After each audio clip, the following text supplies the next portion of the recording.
We want to go straight to WAAY 31's Matt Kroschel at Limestone Correctional.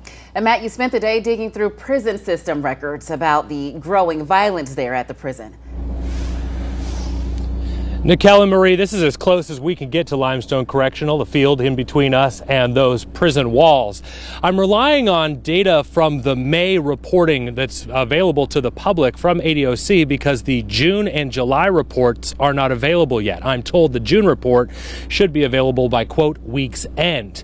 And that information from the first of the year through May shows us a rising number of violent assaults happening here at Limestone Correctional. In fact, there were 69 assaults reported inmate on inmate and 32 inmate assaults on staff members from January through May of this year already.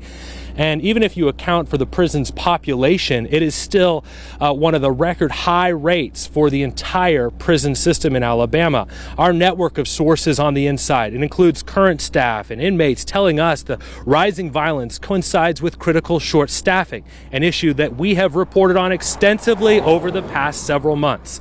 At last check, there were more than 2,339 inmates housed here. That includes inmate transfers from other state facilities.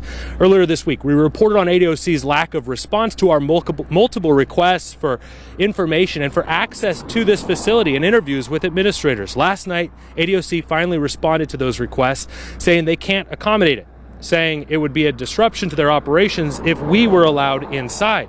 We also reported on what staff called lockdowns over recent days and delayed meals for inmates. Again, ADOC, through their emailed statement, says that when institutional activities take longer than normal, there can be delays in other areas. ADOC says there were no recent formal lockdowns, but they wouldn't elaborate on what that exactly meant when I pressed them to understand if there might be another term used for the same thing.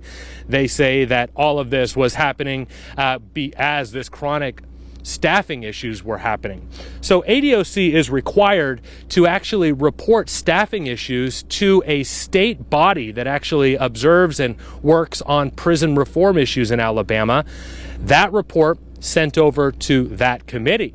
Coming up at 5, we'll tell you what we're working on now to try to get a copy of those staffing reports to show us a little bit more about what's happening here at Limestone Correctional.